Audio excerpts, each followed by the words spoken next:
From the 60s to the early 80s, Lanyards roamed the highways of America. Chrome, vinyl, and big engines were the standard. That is certainly not the case in present time, especially with automakers focusing on electric powertrains. Lanyard is an informal category of large cars, and to most, that strictly means from American manufacturers. Generally, this term is used to reference the cars produced from the late 50s through the mid-70s. There are exceptions like the Grand Fury or Chrysler's R-Body platform from 79 to 81. Those were more than 18 feet long, in the same ballpark as a modern marquee GSL or long wheelbase. Lanyards were super comfortable, they featured a soft, floaty ride, and of course were very spacious. And this segment was dominated by Cadillac, Lincoln, and Imperial.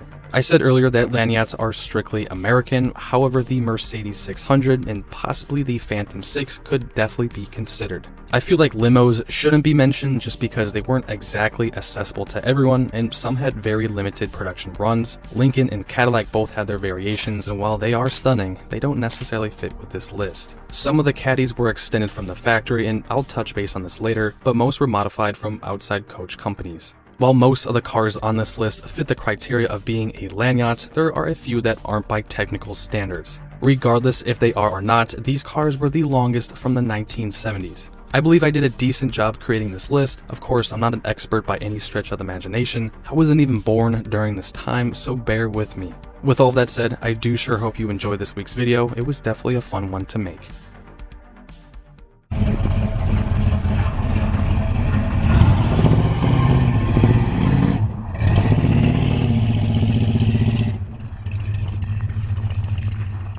Starting off is the second generation Mercury Marquis that ran from 1969 until 1978. It not only rides like a gem, it looks like one. Mercury Marquis, built better, to ride better. At the sign of the cat. The Marquis was the counterpart of the LTD during this time, and I would say this was their flagship model, especially the Brougham. The first generation Marquis was just offered as a two-door hardtop. Now with the second generation, consumers could opt in for a sedan, coupe, convertible, or station wagon. So essentially the Marquis was expanded to a full model range. The wheelbase was longer on the two-door and four-door sedans compared to the Colony Park and were about 9 inches longer in length. There were multiple engine options offered. A 351 up to a 460 made it into a 3-speed auto with rear-wheel drive. While this was on the same platform as the LTD, these were still 4 to 5 inches longer, coming in at 229 inches, which is a little over 19 feet. When I say 229 inches, I'm referring to the models from 1973 and up. This was when the Marquis would receive an extensive mid-cycle refresh and the addition of those 5-mile-per-hour bumpers added to both the front and rear. In my book, this is a perfect example of a Lanyard. These were luxurious, spacious, and provided a range of V8 options. The Monaco was the top-of-the-line full-size Dodge through 1973 with the Polara below it, much like the Caprice and Impala at Chevy and the LTD and Galaxy 500 over at Ford. For 1974, the Polara was dropped, probably because of some emissions and stuff, and so the Monaco was left. On the flip side to the Marquis, where the sedans were longer than the wagons, for the Monaco it was the opposite. And this is the third generation of this model, and it ran from 1974 until 1977. There was a 4-door sedan, 2-door coupe, and hardtop, and of course a wagon. The 1974 wagon was 223.6 inches, and the 76 model was even longer, coming in at 229.5, making it half an inch longer than the Marquis. At least for 1976, there were 2 engine options, the 400 that came standard or the optional 440. Both were mated into Chrysler's 3-speed TorqueFlite transmission and were rear-wheel drive. There were 3 different trim levels offered, starting with the Monaco as the base, from there the Royal, and the top-of-the-line Brougham. The Brougham was the most picked of the bunch, and they featured those awesome wood paneling. Competition for the Monaco wagon would be the LTD Country Squire and the Caprice Estate wagon, all of which, at least from today's point of view, are spectacular. The brochure states that this wagon was, quote, uncommon luxury, and uncommon it was, with less than 6,000 built in 1976, making these very rare to come by. Next is the Lincoln Continental Mark V. If I'm honest, of all the cars that I've featured on this channel, the Mark V has been featured the most. I'm not complaining just because this is such a beautiful car and finding clips for it doesn't bother me one bit. The Mark V was a major revision of the Mark IV. The rounded styling was replaced by sharp edges and straight lines, and this generation would run from 1977 until 1979. These were truly one of the last of the full-size personal luxury coupes. The Eldorado was downsized completely for 1979 while these were still being sold. For Ford, this worked just because there were still people out there, mainly the older crowd, who wanted a large personal luxury car. And they were the only group of people that could afford the thing, as they could be well over $100,000 new, specifically the collector and designer series editions. For 1979, each Mark V designer has expressed his personality in his own Mark V. The Bill Blass edition, as sleek as a luxury cruiser. The Pucci edition, in the chromatic resort look he made famous. The Cartier edition Mark V, understated like a diamond solitaire. The Givenchy edition, aristocratic, elegant, very dressy. The interior was super well equipped, and of all the cars I researched, these things might have some of the most comfortable looking seats. Like the Marquis, the Mark V fits the criteria of being a true lanyard, coming in at 203.3 inches or 19.2 feet. It's even longer than a modern-day Escalade with an extended wheelbase and the Wagoneer L. It is also 15 inches longer than the Genesis G90L, and we are only at the number 8 spot. Our 7th longest American car from the 70s goes to the 1975 and 76 Buick Estate. So this generation Estate was introduced in 1971, however the last two model years were longer by a few inches. These share the same wheelbase and a lot of the interior features as the Buick Electra 225, and also feature Buick's 455 V8 that was found in the GSX. On top of that, the Stage 1 high-performance package with a high-lift camshaft, enlarged ports and valves, and dual exhaust was an option until 1974. When it comes to the length of this wagon, it sits at 231.8 inches or 19.3 feet, which makes it around half an inch longer than its Pontiac and Oldsmobile counterparts. Speaking of GM's full-size wagons at the time, the rear suspension used multi-leaf springs as opposed to coil springs. This meant a sturdier ride that allowed for a larger payload capacity compared to coil springs, which offer a lower payload capacity but allow for more movement. They also featured, as GM called, the glide-away tailgate design. The lower section glides away under the floor and the top window goes up into the roof. Some of you may remember, but probably not just because they didn't sell well, but Buick still had a wagon up until 2020 as the Regal Tour X, and just for comparison's sake, these were about 3 feet shorter than the Estate. 1974 and 1975 Olds 98 coming in at 232.4 inches.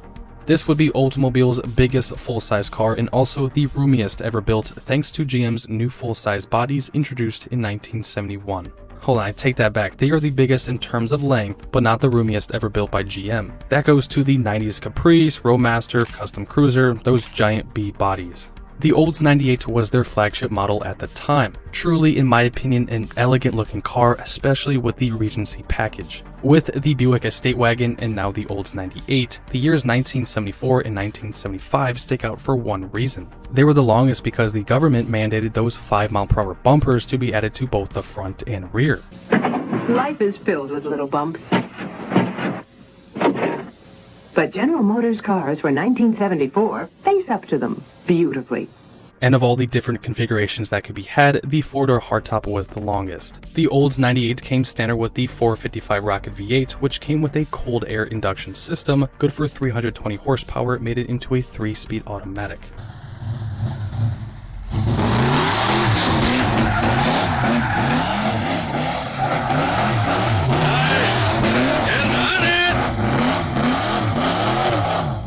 As I said earlier, this was Oldsmobile's flagship car at the time. They were very loaded with deluxe armrests, dual ashtrays, carpeting, power windows, power locks, and power seats, and some different packages and trims could be added, like a vinyl roof, vinyl interior trim, or even opera windows. So this brings me to this picture shown right now.